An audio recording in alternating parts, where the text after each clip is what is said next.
Hi guys, welcome back to The Spillway. My name is Zach. I'm Aaron. And as always, we're here to discuss some things. So tonight's topic of discussion is going to be on morality. What it means to men, what it should mean to men. Should we have morality? Should we not have morals? Blah, blah, blah, yak, yak, yak. Yeah. What are morals? Let's just answer that question first. What are morals, or what does it mean to have morals or be moral? Moral, in my opinion, is a guiding force, guiding compass of who you are as an individual. So, right and wrong, light and dark, positive, negative, all those things, right? Where your baseline is. We talk about baseline a lot, and in several different episodes we've talked about baseline. And I believe your moral compass is just what beliefs and system of beliefs you hold true to, right? That keep you and guide you. Guide groups of people. Guide groups of people. I mean, societies, cultures, right? C.S. Lewis called it the Tao, I believe it was. He was an atheist for quite some time, and he found God. C.S. Lewis was? Oh, yeah. C.S. Lewis was an atheist for a very long time. He turned his back on God. He was raised Catholic, I believe. Or Christian, I can't remember. I believe he was raised Catholic. And then his grandmother, I believe, died. Or his mother, one of the two. And he prayed to God, and he felt like God didn't answer him, so he turned his back to God and became an atheist. And then he wound up becoming very dear friends with two individuals in life. In Tolkien, one of them? Tolkien, J.R.R. Tolkien was one. Really? And a gentleman named... Yeah, no, J.R.R. Tolkien was one. And then second one was a guy who moved on to become a lawyer and did nothing of great, huge note. Yeah. Last name Barkley or something, or Bakley or something like that. I can't remember. I'll have to look it up. But those three were inseparable, and they all three served as officers in World War I during the Battle of the Somme. But in his journey in life, he found that cultures, regardless of religion, had a baseline morality, and his argument was the only way that humanity has a baseline morality has to be through a creator. Right. Because how can cultures that are they're separated by ideologies, religions, continents have similar, if not same, baseline morality, right, and moral compasses of good and bad, right and wrong, right, without being imbued and endowed by a creator, an all over creator for it. Well, and I think when you run morals, I think one thing that's consistent across peoples and civilizations is, unity, right, and like-minded people and people surviving. Yep. Whether it's preparing for combat, you got a goal, your team that you fight for, your tribe, whatever it is. Oh my goodness. We have a guest. I love when the puppies come say hi. But it seems like, there's some morals there. Right. That's what keeps the team together. That's what allows... I'm thinking Spartans here, but even Aztec warriors to work together. Right. If there's no moral code or ways you go about doing things, how you act, you're like the things that you care for. What is it you're all fighting for? Your family, great. Your tribe, great. Your king or chief, great. Whatever that is, and it fuels that, and I think that's where morality has a space to be. Absolutely. Because it is the purpose. Why do we exist? Why exist? Why do you go to a job every day? Why do you go to school? Why do you learn? Yeah. Has to be. A guiding force, yeah. I mean, it's like Star Wars kind of crap right here, right? Well, it has to be, right? So, like, you remove moral code from the equation, then, like you were saying, what's the purpose of fighting for the man next to you at that point in time? Right. You remove moral code, and now you just have selfishness. You have, it's about me, my world, that's all that matters. You remove something greater than, and what do you have left? Why is it as as man we strive to be something greater than? Why is it we strive to serve, overwhelmingly so? Why is it we strive to have a higher calling on our lives, be it whatever it is? Why is it we strive to be the best at the thing, at least we should, that we're doing, regardless of what that thing is? If there is no moral compass, and if morality is an enigma to humanity, as some people do argue, then why do we inherently strive for these things? Right. Which are objectively morally good. If that is true, then why? Even take somebody who's completely opposite of a belief system, right? You take a red-blooded American, God, guns, and family, right? And then you take somebody who's completely opposite, maybe an individual who believes sternly in communism, right? Right. Still has a Stalin shirt on. Right, or Che Guevara shirt or whatever, right? And they believe that everything should be free and housing should, whatever. Why anyone would want to sell such a thing? All that aside, remove the personal bias towards it out of the equation for a moment. Real quick, you sold a shirt with Stalin on it. Hey, isn't that capitalism? Yeah, well, I'm not gonna. Okay, I had to get that in there. They'll also people like that will also go to Starbucks and use their Apple computers to complain about capitalism, but that's neither here nor there. Right, okay, sorry. The point is, make it clear. Remove that from the equation. Objectively speaking, that person is still trying to work towards a moral good, just with the wrong metrics, right? Right. Their goal in mind, as misguided as they are, is still, hey, I'm just trying to make the world a better place for me and my fellow people. Got it. Even though it's wrong, how they're going about it, and I will die on that hill, it's wrong. Yell at me in the comments, but you're still going to be wrong too. It's still you're attempting, right? There's still a moral base there of good, trying to make good on something positive, right? Right.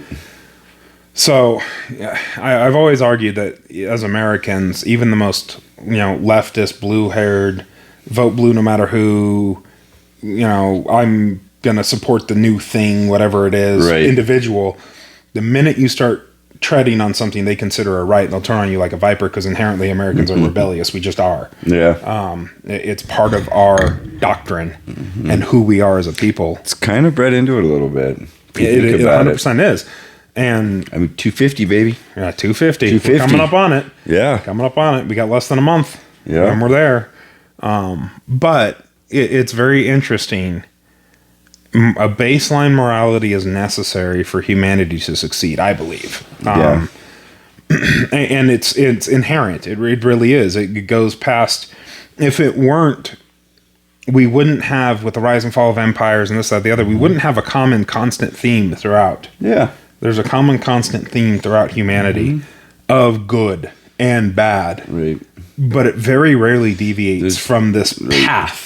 And there's always going to be conflict where there's differences. Always. And I still think even in differences and through conflict, though you may not like each other, may not agree with each other, I think there's still a moral, what's what I'm looking for here, a moral duty or something of, that we said that thing that gives you purpose. And I'm sitting there and I think like, well, okay, I was sitting here thinking today, even a person of faith, it's good to challenge those sorts of things, because then you wouldn't have any faith if you didn't challenge it. If you're going to sit there and ask God, why did this happen, or why does bad shit happen, people in the world, it's because that's reality and bad shit happens. Well, and it goes, it goes past that. I can only speak about the Christian faith because it's the faith I'm in. However, biblically speaking, it is taught to question. It is taught to challenge. It is taught to, beware false prophets, challenge and question.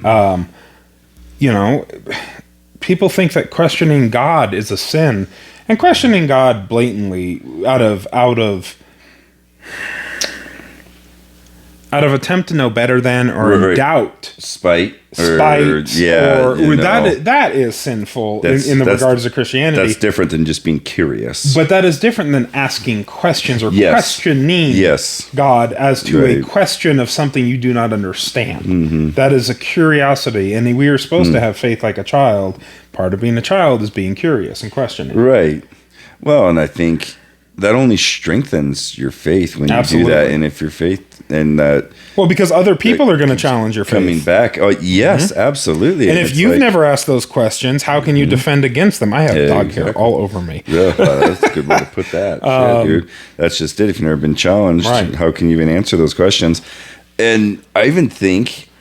because let's see, a lot of morals come from, well, especially if we're going to think the U.S. past 250 years, I mean, Christianity, right? Oh, we're a Christian founded nation, and I will argue that all day long. We are 100% a Christian founded nation. And when you think of those morals and those guidelines, because you go everywhere in Washington, D.C., go to Capitol Hill, man, there's Bible verses on every damn building down there. And it's like, what are you going to do? Tear down part of the building to etch the Bible verse out of it? You know? And that's the kind of the one thing about Christianity is, and I said, if you think about, days of judgment or how you live this life or what it's going to be like in the next, I have no clue. I really don't. And I don't have an explanation for anyone for it. And it doesn't matter how many times I try and talk to you or explain to you. I'm not going to know. Right. Because I think that's part of the cool thing about it is not knowing. We don't know. Right. And for no man knoweth the minute the hour of the day. Right. And I think that moral servitude we were kind of talking before we started on, we talked about mortality, right? Yeah, just to let you guys know, when we were discussing this, he asked what we should talk about, and he said, what about morality? And I read it as mortality because I'm slightly dyslexic. So I had a whole different conversation in mind when we started this, and I was just wrong because I'm dyslexic. But anyway, continue. But could our mortality make us be more mindful? Absolutely. Of our morals and how we live and how we guide, because any moment could be our last damn moment. There's two questions, right? Like what would you do? It's like that Nickelback song, or bring back some more Nickelback love here. Those poor bastards, just can't win. But their song, if today was your last day, right? Oh shit, how many pose with that? I'm sitting here thinking, I got my day to day life going. It's great here. I got all this. Everything's lining in a place. Well, all of a sudden, just shit ain't in place anymore. What's that thing that's going to keep bringing you back and keep fueling you and keep pumping you up? And is that your morals? Your morals could be Christian. They could be religious guided. I think they could be there. I think a lot of religions are very similar in certain aspects on how they define morality, because I don't know any religions on planet Earth that are not radicalized, pure versions of them, that weren't something along the lines of take care of yourself, take care of those around you, protect your home. There are varying levels of it, but yes. Don't get too attached. Right. That could be a part of a moral code. Right. Not becoming too attached to things. Right. Not becoming obsessive. Or becoming obsessive. Right. And you could totally tie that both into things like Christianity and Buddhism. Right. I mean, we get so built up with wanting to create our little kingdoms. And I think everyone's kind of guilty of that, the American dream. Oh, yeah. Man, there's no reality or guarantee of it. You got to work for that kind of thing. But I think at the same time, whether your morals guide you, it's kind of like saying, well, where do you find success? Do you find success with having people that care about you and enjoying your day-to-day activity? What's your metric? Or is your success just being rich with a ton of money? Well, we all know money's great, but you could be the richest person on planet Earth, yet be the most miserable person on planet Earth. I would argue that most people who are rich are miserable most of the time. We went and saw that Michael Jackson movie. That was some wild stuff. I can see how that dude might have kind of went a little bit crazy there later on, because that dude was under a lot of pressure. It doesn't help that his dad beat singles out of him like it was going out of style. Kidding. and even that, was there a lack of morals there? Was there a lack of morality from father to children? Oh, absolutely. I would argue that 100%. And then you figure the pressure that dude was on from a young kid going up and all the way through there. Boy, eventually you just can be like, man, I'm probably scared to take a next step. Where's my money going? Where's these people at? Who are all these people that claim when you lose your childhood like that, because it's no longer your childhood, and you're thrust into the limelight, I mean, we see it now with kids nowadays who are on YouTube, TikTok, things like that are thrust into a pseudo limelight and fame, chasing. It floored me. One of my oldest kids' friends was talking at a party, and I overheard him talking about his followers on Instagram. And I don't allow my kids to have any of that crap. I just want to make that blatantly clear. They do not have access. But this is your son's like 8, right? This is a child under the age of 10. I won't say specifically, but under the age of 10 at a birthday party who's stating that he has followers. Wow. I'm sorry. Why does that matter as a child? You know who's your followers? Whoever is riding down the street with bikes with you, you know? Yeah, those are your followers. The people you know are your followers. But no, we've reached this, dude online. We've reached this weird... We've reached this weird part with technology advancing to where it has that the old ways are not common because they're not easy anymore. It takes effort to go have play dates, for example, with your kids. Takes some morals. It takes some morals to go out of your way to be like, hey, sleepovers, great example, right? I remember sleeping over at friends' houses. You just go. It was, Mom, I'm going over to Jason's house or whatever. Yeah. Okay, cool. I'll see you tomorrow morning. And you were, at that point in time, Schrodinger's child. You were both alive and dead at the same time, you know? It's the same thing when you were meeting your buddies at a park or going on... And I understand the world hasn't changed. Things have gotten more dangerous in perception, but I would argue that they really haven't. We've actually gotten world's always been safer. Wild. And you just didn't hear about it back then when kids got kidnapped or taken, right? You never just heard didn't about it. hear about it. It happened all the time. You never heard about it. Yeah. Now it's like there's a creeper around every bush, and and I'm guilty of it. I don't let my kids walk to school, but when I was a kid, I used to walk down to the corner liquor store and pick up fucking lotto tickets for my mom. We rode our bikes all over town, all over the place. Granted, I grew up in a town the size of like 3,200 people. Right. You know, there's only so many places you could be, but you know. But of those 3,200 people, I guarantee somebody there was not a good person. Oh, probably. Yeah. I mean, easily. Or somebody moving through. Right. Well, it's kind of like that moral code, especially when you get your bike. You know, you're out and about in daytime. We were hardly ever in the house. Right. Ever. You know, I don't want to sit here and be like, oh, back in my day and all this stuff. No, we were outside. We were doing shit. All the time. If we wanted to see our buddy, we had to go. We couldn't. And I still have we couldn't pick this up and FaceTime with your buddy. We actually had to go to their house. To hang out. You can only sit and talk on the phone for so long. And see, I'm still a big proponent of that. I mean, you know, we do friends night out. Yeah. And we'll get everybody together. And that's my thing. Like, there's times I'm an introvert. I don't want to people. Okay, cool. I don't want to people. I just don't want to be around a bunch of people. Cool. But I have to have that time where I'm around people. I have both. And when it's that, it's like, oh, hey, you want to go do something? Let's go do something. Let's get off the phones. I cherish the moments I can put down my phone and not mess with it. I cherish those moments when I can go on. Going out of town's a great example. When I go out of town on vacation, there are times it occurs and take the family or whatever. I don't touch my phone. I don't take pictures of the vacation. Wife does. I don't. Yeah. I don't take pictures. I'm on vacation. Because I'm there living in the moment. I want to remember it here there you go. more than here. Right. When I'm at a sporting event, when I'm at a concert, which I'm not really a big concert, too many crowds, but when I'm at a concert, when I'm at a fair, when I'm at whatever, I don't live that event through my phone. My phone's in my pocket on silent, and I'm in the moment. You're in the mosh pit in the middle I'm not in the mosh pit. A Korn concert. He's spinning circles and busting fools. Did I ever tell you the one time I accidentally got in a mosh pit and I laid a kid out by accident? So back home, there's this bar called the Jumping Turtle. Used to be Jumping Turtle. Used to be called the Jumping Turtle. I don't even know if it's still This sounds like a mosh pit bar already. So they were a local band bar. It was owned by the accordion player at one time. The accordion player for Flogging Molly. Ooh. At one time. I don't know if they still did, but at one time when I was going, he allegedly owned it. This is all hyperbole. I don't know. But that's what I was told, is that he owned it. Anyway, a lot of local bands used to come through. They used to have everything from country to whatever.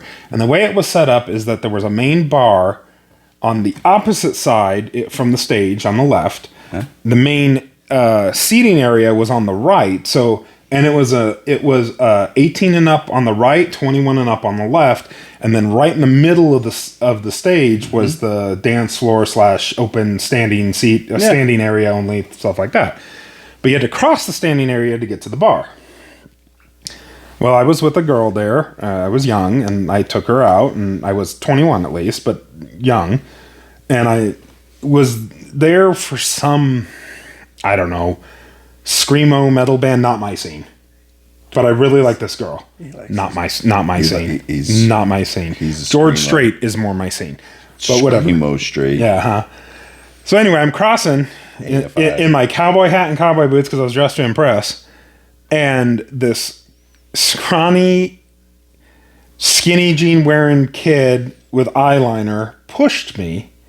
And I thought he was starting a fight, so I turned around and I laid him out. And the entire bar went quiet. The house lights came on, and I was ready for a fight because I thought this kid was picking a fight. And I got yelled at because they were trying to start a mosh pit. And I didn't know what a mosh pit was at that point in time. I'd never been involved in one. And apparently they were attempting to start one. Oh. And apparently I turned overly violent very quickly because a kid laid hands on me, so I laid hands on him. You're so innocent. Yeah. And I was like, what's a mosh pit? And they explained it, so I went and got my drink, went and sat back down, and then shortly thereafter was politely asked to leave. I was allowed to come back, but just that night politely asked to leave because I decked this guy. I'm surprised I didn't break his nose. He doesn't want to fight you. He wants to push you around in a circle for 10 minutes. Yeah, I didn't know what a mosh pit was. I learned after that fact. Needless to say, that girl never went on another date with me either because I embarrassed her. Should have wore the eyeliner and the tight jeans. Right. Apparently, I should have. But yeah, I did not know. The first experience ever with a mosh pit, and it was my last experience ever with a mosh pit. Damn. So if I ever go to a place and they're like, "There's a mosh pit," you want it? I was like, "Nope, I'm too aggressive apparently for that."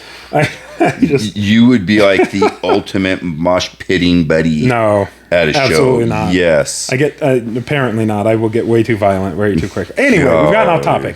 I don't remember what the point was. That's a freaking cool story. But we're talking about morality and meeting up with people. Meeting up with people. Yes, thank you. So going out with people, going out and enjoying things. Yeah, but we always do living in the moment. We knew our moral code though is you're on your bike, you're out with your buddies, you're doing your things, you're gone. Boy, when that streetlight come on, if your ass wasn't at home. But you never left your buddies behind. Oh, you heard about it. But you never left your buddies behind. You made sure everybody got home safe. Yeah. You look out for one another. You look out for one another. You were ride or die. That's morals, isn't it? 100% it is. You were ride or die back then. If your buddy got into some crap, you got into some crap. Yeah. And you both copped to it. Right? And you both took the brunt of the trouble. And you both got in trouble. You both got an ass whipping together. And you were done. Yeah. Right? You were done and over. I was going to say, and if it was your buddy's fault, it's like, dude, I defended you that one time. That shit ain't happening again. Right, but you expect them to defend you too when you got them in the I should reword that. If they're asking to get punched in the face, that's one thing. If they're doing their own thing and someone's hassling them, okay, yeah, I'm gonna probably be there every time. But if you're like asking to get punched in the face, it's like, dude, I'm gonna let him punch you in the face and I'm gonna laugh at you after he does it. There's a question that because you're being an idiot. There's a question that certain applications of work or other things will ask, and it's your buddy's getting into a fight question. And have you ever had this question asked to you? So it's a question that sometimes comes up in like personality tests or things like that. And it's like you're at somewhere with your friend, and your friend, you look across the bar or across the stage or across the area, whatever, right, that you're in, and your friend's in a fight and he's outnumbered, he's getting his ass whooped. Okay. What would you do? Go. And it's a question that asks to see your courage level and what you're willing to do. And a lot of people will say, well, I'm gonna say trying to figure out what's going on, this, that, the other. And the right answer is, I'm gonna get involved and I'm gonna help my buddy out. And I'm gonna whoop whoever's ass is whooping his. Yeah, I think you have to. And if he's in the wrong and he's in trouble, cool, I am too now. Yeah. And I'll cop to it at the end, but you know what? At that time, I'm gonna get it gung-ho, get in, and he's getting his ass whooped, and I'm gonna whoop ass or get my ass whooped too. Yeah. And we're gonna win or lose together. Yeah. That's the correct answer to this particular question. Which I think it's sometimes when fights like that happen. Granted, crazy shit happens, and I'm sure people like to ambush people all the time. By the way, if you ambush someone, you're just a coward, man. If you can't own up to it yourself, then just keep your mouth shut. Absolutely. Don't sit and expect your friends to hop in and help your ass out when it's your stuff you're getting yourself into. But I think even when a fight does break out, it's usually once it gets going and there's the initial blows or whatever, they go to the ground. Usually that person that goes in to rip them apart, that's probably usually about the end of it. I think most of the time.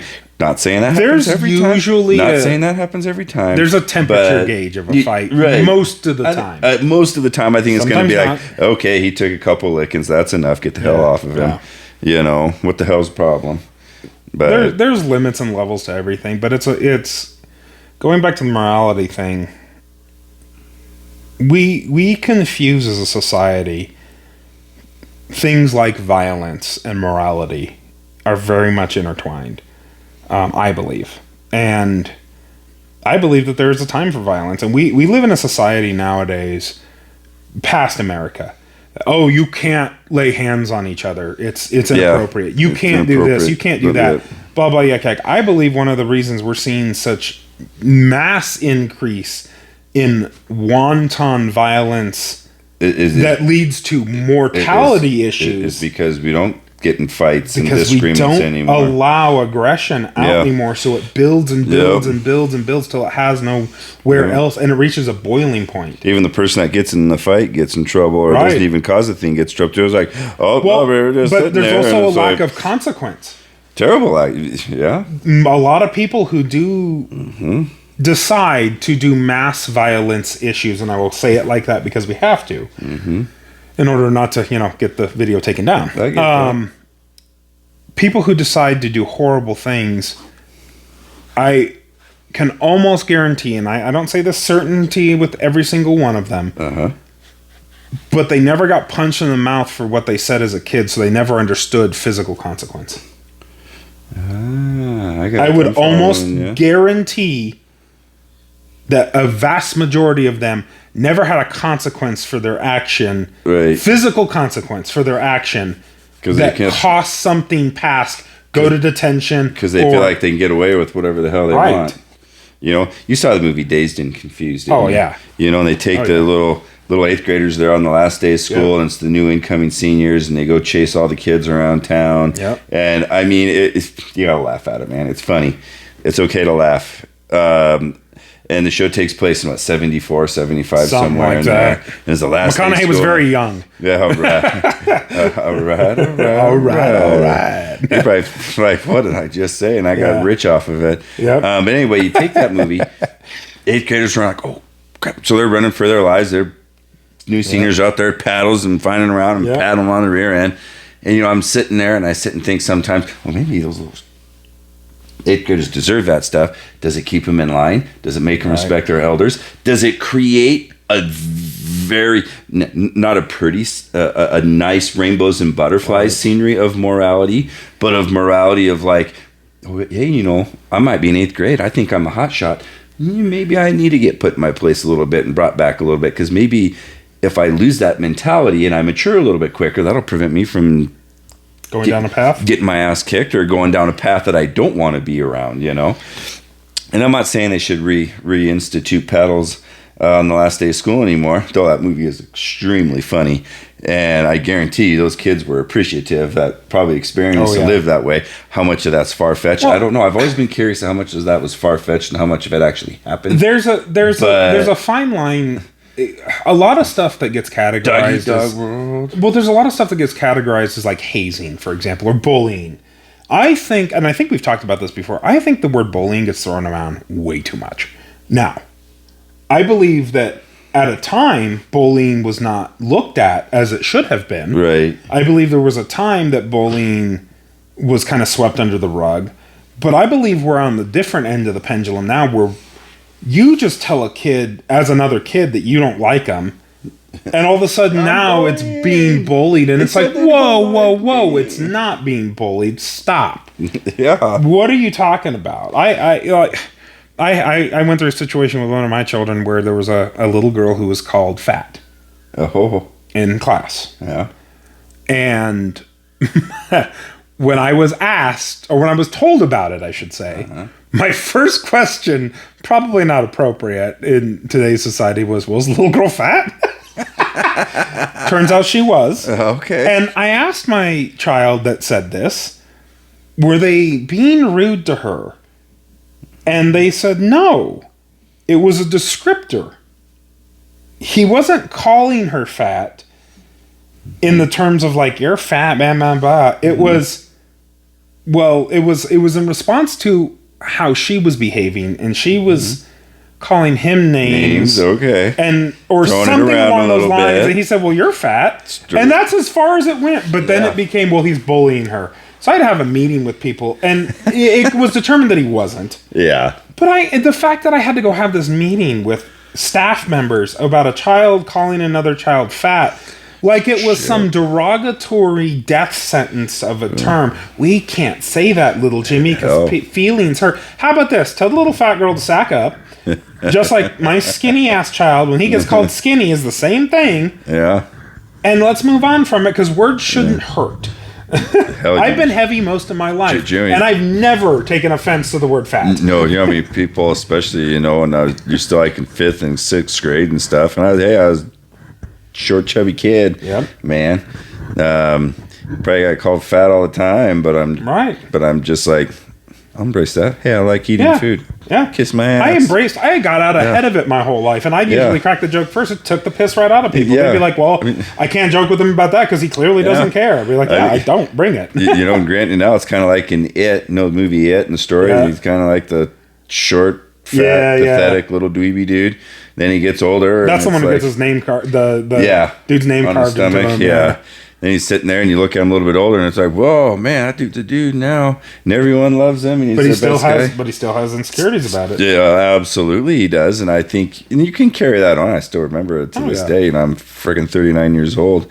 But you know, those weren't things that I guess I might be a different breed, because when those things happen to me, that just fuels the fire. Oh yeah. That just fills the tank up with fuel and energy to want to go out and succeed and rocket life that much more, you know. And if only more people view things like that, as, dude, you're sitting there, go ahead, fine, bully me around, dude, you're just feeling the fire to make me want to be a better person, want to make me be more responsible, to be more successful. You're challenging me, right? Because you're bullying me right now. It's kind of like you're challenging me to go out and, you know, defeat some incredible feats. My metric for bullying, that's how I feel it, man. True harmful intent is my metric for bullying. Okay.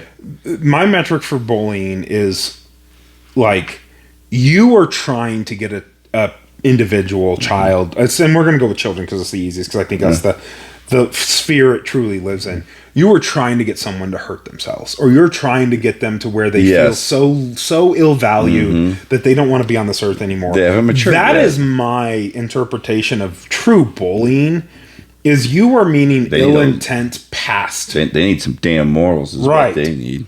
But what gets codified as bullying nowadays, a lot of times I think is just kids being kids. Yeah. And isn't handled correctly. And now everything's got to be so soft and so kid gloves. Yeah. It's interesting. If you take a piece of steel and it's just raw, it will break, it will shatter, it will chip, it is not strong. But if you apply heat to the steel and you temper the steel, it is tenfold as strong as it was when it was pulled, when it was created, right? Through iron and carbon and that joining.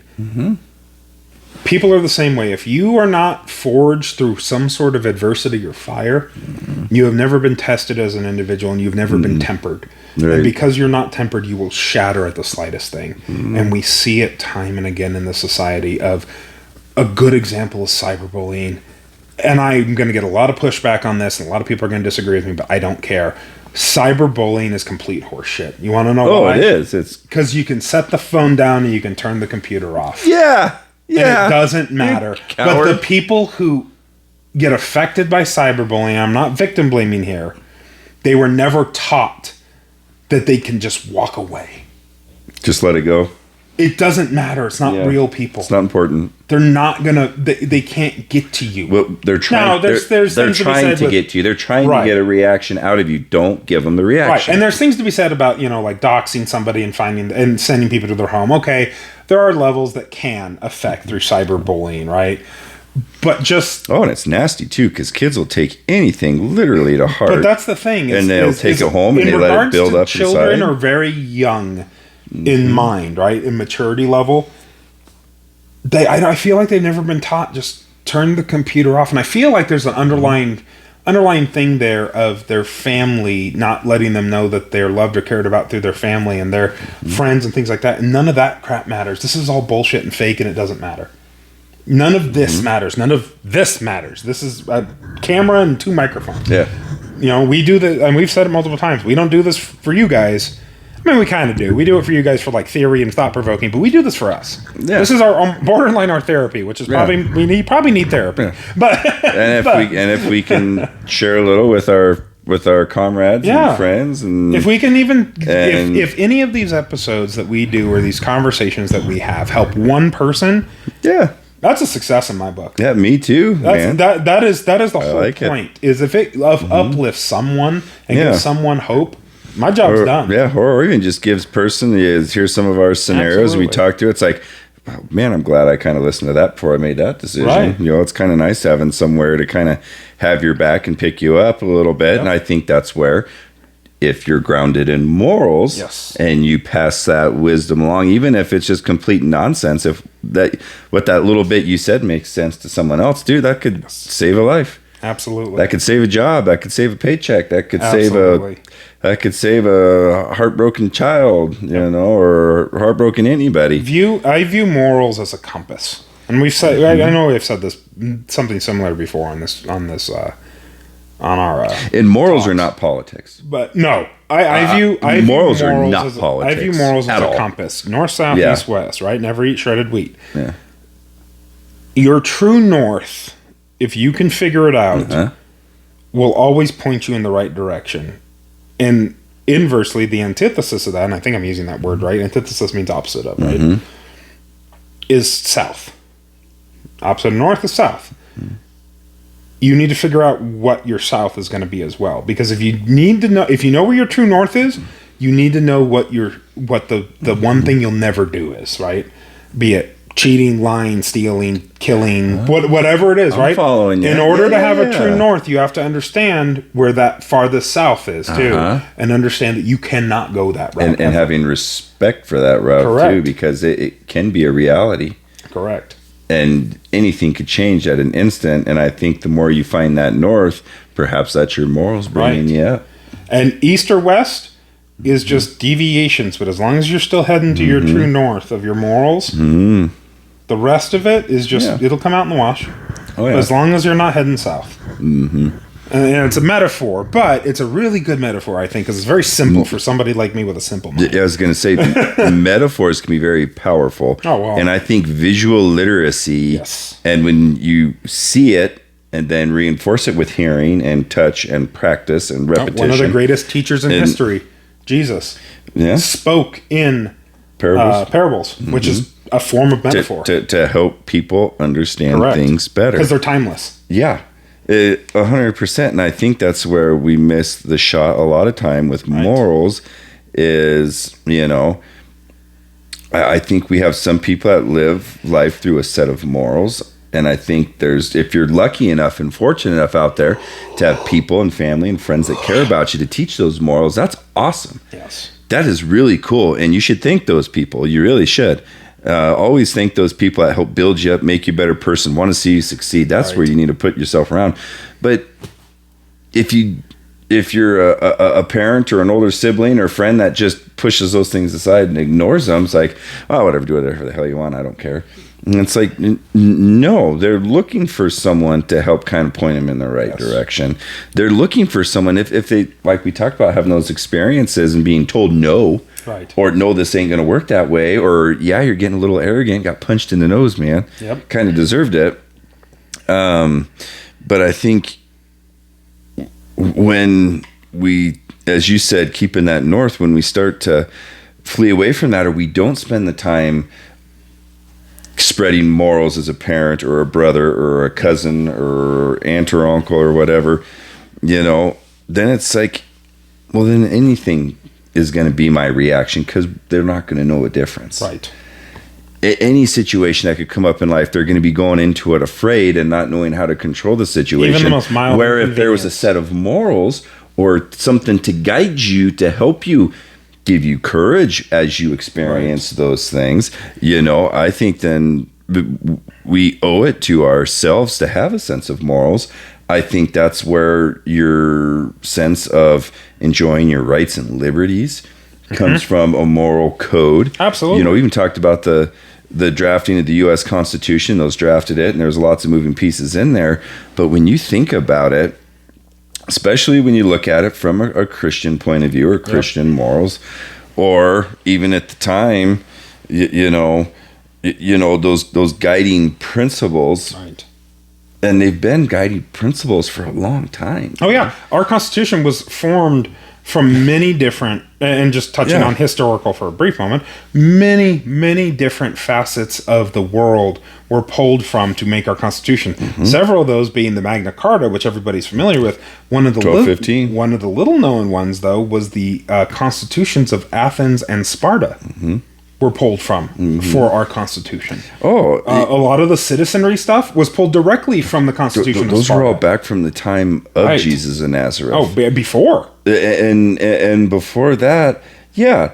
And then We're talking ancient history before the rise, before the rise of Rome. If I have the rise of the Roman Empire was 1,000-year empire, and before that, I even was watching a little podcast or read something about Benjamin Franklin and how they were kind of tying the tribes of the Iroquois as being not fully relative of the U.S. Constitution, but a piece of the first form of representative democracies that did exist, right? And so, even though I don't think we can claim, it's exactly pulled it right from the seven tribes. Well, no. But, the moral right. code or the moral substance that creates what it's like to have a representative democracy where you're being represented from the area you come from, you know, that's an awesome thing. And I think we take that for granted a lot of times, where right now in Wyoming especially, you know, there's this big push, school of choice, all this stuff. Right. You know what? Yeah, fine. If you want to go pay for your school of choice, go pay for your school of choice, man. Right. Power to you. But I'm almost positive the right to live out your liberties and your rights, you know, comes from having an opportunity to go to school. I don't think the U.S. Constitution or laws stipulate that states, you don't necessarily have to provide multiple forms of education for your child, that one is provided for them to go and take and run for it themselves. Don't get me wrong, man. If you want your kid to go to private school, fine, pay for it, go to private school. But when we're just talking about just the right to go to school, there's children all over planet Earth that have to walk one way 5 miles to get to school. Oh, yeah. And 5 miles back. And probably through rough wilderness and rough parts, and their parents are probably worried to death about them. Well, here in Wyoming, you can hop on the bus. They'll take you right there, right to your front door and drop you right off. You didn't have to walk anywhere. You get to go there and have air conditioning or heating and lunch provided for you in a safe place that's going to protect you and teach you some morals. Just, it's so easy and simple for us to go to school that we take it for granted. Well, it's like, well, the public school is not good enough for my kid. No, just the opportunity that your kid has a chance to go to school is a miracle in itself. Right. And if it's truly a first world problem. It is a first world problem. And I think, especially when you talk about providing choices of schools, it's like, well, when you're sitting here basically saying that your kid's not good enough to be educated, it has to be done a certain way, or it can't be done at all. I'm going to tell you right now, all of us are going to have our own minds. We're going to have our own free will. We're going to think for ourselves. We're going to do dumb shit. We're going to do smart shit. We're going to sit there. You cannot control the outcome of every single thing kids are going to learn. No. They're going to learn all sorts of stuff. Oh, yeah. Okay. And you have to be aware of it. I think that's where morals, that's where morals become so strong and compassionate. It's like, man, we doing sitting here complaining about going to school. There's kids all over this globe that would love to be in your shoes right now, man. There's kids that don't get to go to school that would give anything to go to school. And we're going to sit here and make the complaint that, we have school, but it's not good enough, so something else needs to be provided.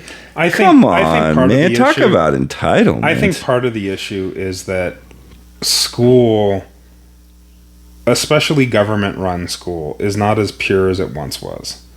Even in places like Wyoming, and we don't deal with it a lot. I will freely admit, Wyoming has pretty darn good school systems. We have really do. We're a small populated Really area, do. man. There's lots of eyes on all the kids everywhere. Right, but not even just that though. Like even the stuff that some of these other states are dealing with, we have a pretty good school system here, so I can't complain too much. What happens on the coast doesn't necessarily mean it's happening in the heartland. But I believe that because of the prevalence of the over politicizedness of school, and truly there are schools that are straight up attempting to indoctrinate kids to a way of thought. Isn't that even more of a reason why morals need to be taught to children? 100%. Not necessarily at school, but within those that care about 100%. them. I've raised you to have morals. Well, they taught me this at school. That's why I raised you to have the morals, so you could think for yourself in those situations. Yes, and I agree. And so you can determine for yourself what's right and what's wrong. Yes. Well, and not only that, but I believe parents need to be active in their children's learning. Have to be. And a lot of what we're have to be seeing, active. the only reason we are seeing certain school systems, not ours, certain school systems have gotten away with things for so long of how they are teaching, removing the Pledge of Allegiance, things like that, right?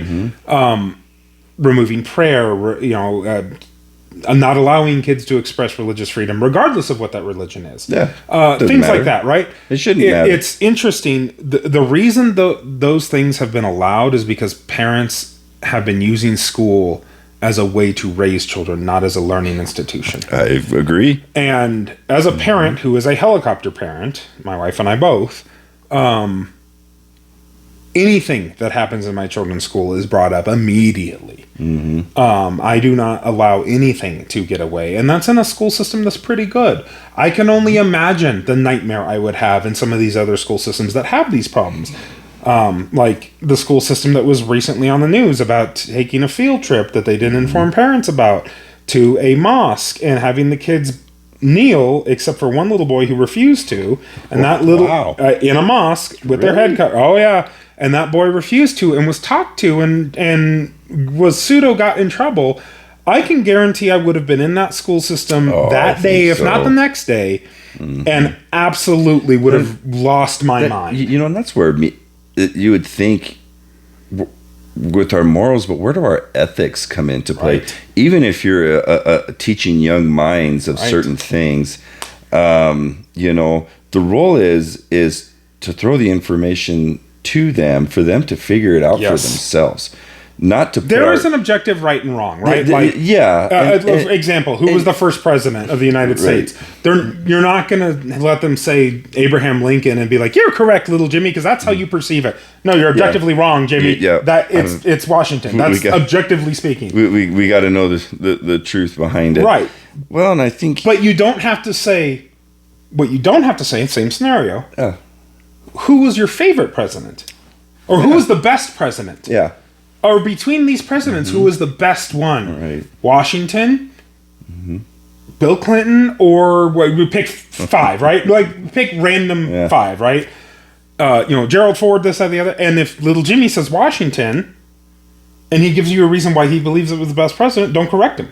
Yeah, no, because that's objective. Yeah. Or that is a subjective and he's backed it opinion, up. Especially if he's not an objective truth. Yeah, there is two differences there, and I think a lot of that gets crossed. Yeah. Well, and I think as an instructor of young minds, you don't want to push your beliefs. You have a duty to be non-biased because that's not your job. Is to push your beliefs on them. Absolutely, your job is to make them think to come to their own belief on how things should be ran, not necessarily yours. And I guess that's how I've always kind of thought about it. It's like, if I'm a teacher in a school, my goal is simply, hey, our learning target and our curriculum, we're sticking to it. Here's our purpose for being here. Absolutely. That's what we strive for in here. It's my job to get you guys to think and learn and grow. It's not, I if it was anything, I'd be like, man, you call me out and say, what you think I'm promoting is BS. The only thing I'm going to ask is that you back it up. You back it up. That's how you interpret it. You thought it through and you processed it. And you were nice to me about doing it. Right. Good job. Yeah, I'll validate it. Yeah, good for you, man. I've always said I will never, ever hold... I'm not going to tell you you're wrong, because I could be completely wrong. Else's ideas and belief system against them, even if it is completely opposite of what I believe, as long as they can give me a reason as to why they think that way. And that's but the minute they can't, and that's what makes you a moral person, right?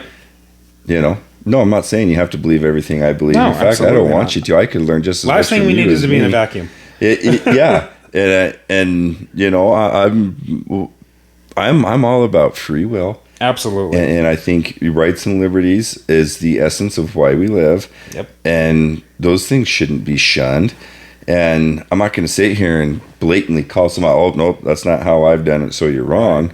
That's very interesting. That's cool. If anything, we talked how we kind of started on about challenging your faith, challenging the things to strengthen challenging those your things. Belief systems. You know, and I think a lot of it, though, is if with morals, and especially if we live in a moral society of, hey, you know, be humble, be kind. Yes. Protect your fellow neighbor. If you see something wrong, say something. Don't hide it in, you know. And knowing that, things are going to go bad. Absolutely. There's going to be a time comes where your heart's broken, a friend disobeys you. Strife will happen because it's humanity. Yeah, you get in a tussle with a kid and you end up with a little bit of a bloody nose. Yep. You know, yes, those moments suck, but you're going to get back up again. You're going to brush yourself off. Well, you need to get back up. Yeah, you cannot. Yeah. You cannot. Yeah, true. That is an option. It's not a good option, but it's an option. You need to get back up. You need to get back up. Shed a couple tears, get yourself back under control, and guess what? The next day is going to bring another opportunity for you to kick ass in. Yep. And that's what you got to always sit and think on is, yes, those tough parts do come. And yes, if you're got a friend out there and some unfortunate thing like that happens, man, don't just let them sit there and self-wallow. Pick them back up again. Good Lord. Give them a word of inspiration or a pick-me-up or something to do comfortably. Don't just let them sit there and sulk in it. You can choose to succumb to the tough parts, or you can choose to let the tough parts make you better. Good point. I like that. That's your choices. Good morals. One of those two choices, and one of those is objectively good, and one of those is objectively wrong. Right. Just true. Right. Fact. It's just fact. Is one of them is not the right answer. One of them is. You know, and I kind of mentioned earlier, and I said morals are not politics. Yeah. I think morals, to me, need to come before politics ever do, because politics can be very one-sided. They can be very narrow-minded, especially if it's something that you really believe in that's really hard, and there's no getting you to think of anything or out of that box because you are so one-track focused in there. There's so many different forms of phenomena and beliefs coming out here. You cannot live like that because not everyone agrees. Not everyone is going to believe the same that you do. Super simple. You ready for it? Yeah. Morals should dictate politics. Politics should not dictate morals. Should be a t-shirt. I like that. That's simple. Morals should dictate politics. That should be the center point that politics stem from. It should not be politics will dictate morals. Yeah. And I think because that's where we're at right now, I believe. Yeah, I do too. And I think where morals really come in is like, you and I've said this before, we can disagree. We're probably going to disagree. And not everything's always going to be black and white like we think it is. But, you know, in that gray area, you make it work. Yep. You know. 100%. You keep your morals. Yep. You use your best judgments and things like that.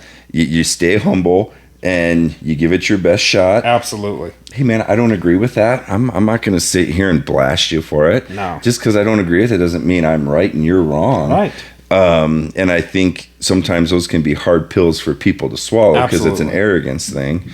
Absolutely. But, you know, I think your morals in that situation is like, hey, it's okay to agree to disagree. To a certain point, yes. I would absolutely agree with that. It's okay to be like, hey, and I'm not going to make you see my way. You're not going to. I'm not going to see your way. So let's agree that we're not going to change each other's minds, but let's find out what we have in common. Yeah. Because there's always a commonality. Of course. I have never met anyone. There's always a second story to every situation. There's always looking at things from 30 different viewpoints. I have never met a living soul. And this is people who completely believe opposite of me in every single facet of everything that I have mentioned, right?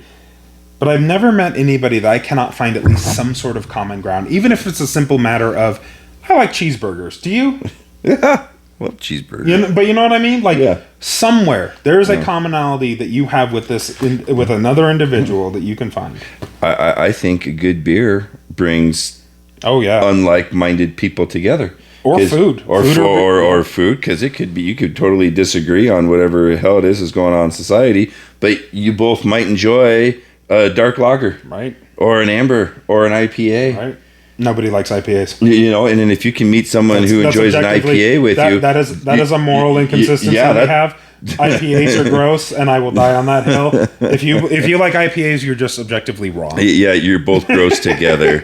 But occasionally, I like drinking an IPA. Oh God, icky pooey awful. That's what that sounds for. Icky pooey awful.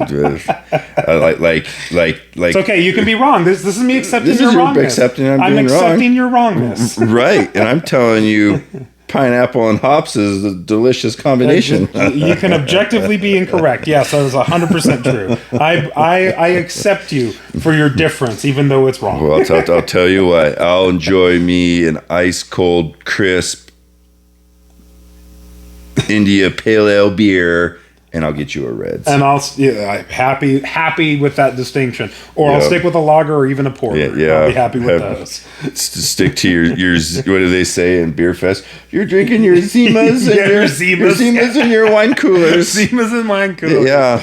Nowadays it'd be White Claws and I don't even know what. Yeah. White Claws and Mike's Hards. Do you think they drink White Claws and seltzers in Europe? I don't know. White Claws are gross. In Germany, do they gross. drink seltzers in Germany? Well, I mean maybe cider. they exist, but you probably get made fun of a lot. Hard apple ciders or meads, I would argue, are pretty close. A mead? Yeah. I think so. Yeah, especially if it's a carbonated mead, or mead's not carbonated inherently, but you could, in theory, carbonate a mead. It's got to come from somewhere, right? I don't know. I do know hard ciders have been a thing for a very, very long time. You know, and I think that's one thing about it. I think beer or wine or whiskey or whatever done properly can be a moral thing as long as the parameters are kept in a few things like camaraderie and friendship and non-drunkenness. Yeah. Not taking it that far. Yep. You know, you don't want to hit that point to where you're getting to that point, but you know, quality over quantity. Mm-hmm. Within reason and responsibility, and if you're a moral person, you're not going to sit there and become a drunkard because that goes against your morals. You know, shit happens, things are crazy. Please be responsible, friends. Yes. But at the end of the day, you met up, you had some beers. That was a good positive vibe. People were smiling. Yep. No one was fighting, you know, catching up, whatever it is. And I think what's a song by Dave Matthews Band, and one of the lyrics is in there is eat, drink, and be merry. Oh, I do not know. Trippin' Billies. And I'm gonna see Dave in concert in August too. I'm not a big Dave Matthews fan. Pumped. I'm gonna send you videos and pictures. You're more than welcome to. Awesome. I've just never been. I'm gonna do a live stream, DMB, and we're gonna put it on the station if we could do that. I don't know. Right? I don't know. Could we do that? I don't know. We can try. Hey, we're at the Dave show no, right now. Here we go. It'll get copyright stricken. Damn. There's Dave. We can do it without audio. We can do it without audio? Maybe. Just if I was a picture of me at the show. Oh, we can post pictures. Yeah. So, interesting stuff. But I think we're losing a sense of morals in the U.S. today. Not all senses. I would argue the West as a whole, not just the U.S. The West as a whole.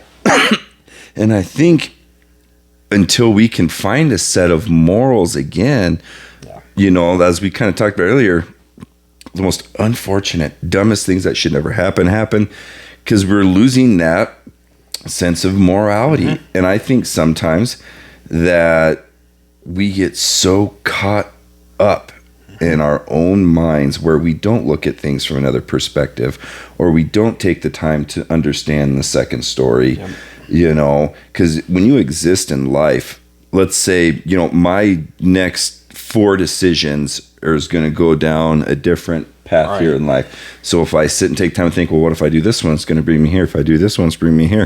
If I do this one, it's going to bring me here. And whichever turn you take or wherever your interaction is, you know, you take the time and you consider that before making those decisions, because now it's just I want go. You know. Well, I'm gonna argue against you a little bit, or argue towards you in support of. I don't know how this. I'm just gonna say the thing. I think there's a line though, right? And as somebody who overthinks everything, and as somebody who war games every decision I ever make, including ordering off of a menu, just because that's the way my brain works, and I might have slight level autism because my mom took Tylenol when I was inside the womb. Anyway, I believe that there's a line between thinking things through properly before you make a decision and then overthinking to the point where you make no decision. There's a certain point in time you just have to make a decision. One of the things that certain areas of employment... well, eventually you're going to have to make the damn decision. So there are certain... military is a good example, right? And yet again, not being military, but growing up around military, there is a certain point in time in military training where you might not make the right decision, but by damn, just make a fucking decision. I don't care if you make the wrong one. Just make a decision. You can't just stand there. Right. And I suppose one thing I could say with where I was going is if you have the time to figure it out, you know. If it's a decision about, investing or something that's not time sensitive. Yeah. In the regards of so something that's not... take a day and figure out job offers. You have 4 job offers come in. And you got to figure out which one to take. Right. Make pros and cons lists for each one and do the best you can. When we even kind of talked about that importance of if you can find yourself in alone time, that's not necessarily a bad thing, because that can help. That time. That time could be very powerful. You'd help work you through some shit. Absolutely. But there are going to be instances where it come up where a decision needs to be made now. A decision needs to be made now. And I think that's why it's even more important that we start hoping that we are moral, is so when those quick decisions need to be made, we have a set of morals that are guiding us along that to help keep us protected. Yes. And I think we're definitely losing that, and I wish those were lessons that more younger people could learn. Absolutely. Because those are some of the greatest lessons in the world. Absolutely. And you just never know, I'm almost to 40 years old, very healthy, very fortunate, all very, very fortunate and very blessed. But, I've always lived my life morally, or tried to the best, don't lie, don't cheat, be truthful, be humble, just those traits of good morals have probably guided most of my success in life. Absolutely. Because I'm personable. I know how to interact with people. Responsible, dependable, all those things. And those were morals that built that up. Oh, yeah. Those were my morals that provided me with the skills to succeed. Those were morals and how I lived my life that brought me to this point. Are mistakes going to be made along the way? Yeah. But nobody's perfect. No one's perfect. But I think if we can live a moral life, you are going to find a lot of success. It's not having the greatest ACT score. No. It's not having the best performance on whatever it is. Your PMI or whatever you got going on, your performance eval. Yeah. And all those things is just effort and trying your best and not giving up. Having morals like that are the things going to take you. That willingness to take the first job that pays you minimum wage, that you use that minimum wage to build up a resume, and you keep growing and growing. And, you let morals guide you in that path and you keep going with it. I think it's when you lose sense of those morals where you start getting careless, because success will find you. Mm-hmm. And especially when you find the success, that's where your morals become even more important, because you don't want your success to define you. Absolutely. Because it's your inner morals that's going to bring you that joy, not the things. Piggybacking off of the success, knowing when it's enough. Knowing when it's enough. Mm-hmm. Knowing when it's enough. There's yet again, we're talking about fine lines, right? Mm-hmm. I will always argue to strive to be better, be more successful, right? Build better, build your empire, for lack of a better term, right? In your world. But also, find that line when you have enough and hold to it. Because there's a certain time that if you have enough to be comfortable, if you want to strive to do more, cool, strive to do more. Absolutely, strive to do more. I will never begrudge someone for striving to do more. Take a risk. You're missing something. But there's a certain point in time where if you're okay, you have to be okay. You have to learn to be okay being okay. Mm-hmm. Because peak happiness and peak performance can be overshot if you're not careful. Right. And you can force things by striving to be better when you don't have to be anymore. Mm-hmm. That doesn't mean you should still be the best at the thing you're in. Yeah. If you're at that peak, you have to work to keep at that peak, strive to keep there. But there's a certain point in time that you might force something that will wind up making you less than at that point in time. And finding that. And that's part of understanding your morals. Where's your metric for success? Like, where's your metric for being the best you can be in whatever area you're being in, right? Where is your goal? Yeah. And can you keep pushing it? Or are you going to get to a certain point where you're done with that goal and now you've pushed and pushed and pushed where you don't even remember what the goal was? Right. There's fine lines. And if you can't understand your morals and your compass of that's guiding you can get lost very fast. Yeah. And then good luck getting off the mountain. Yeah. No kidding.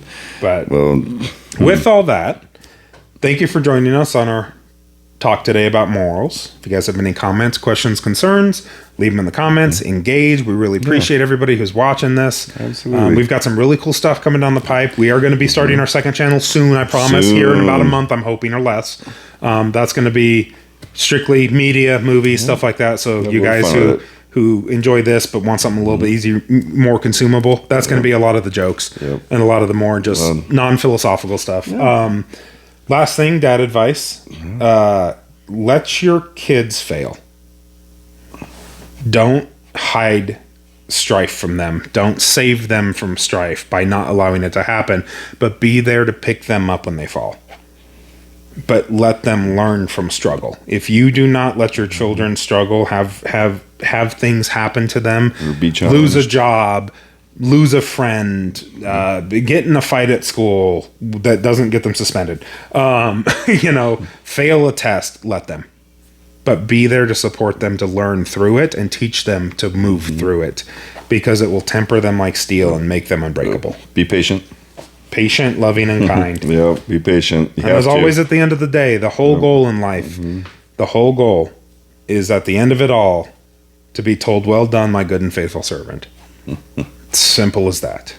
Anyway, guys, we appreciate you as always. My name is Zach. I'm Aaron. We love you. Appreciate you watching. We'll see you guys in the next one. And good night.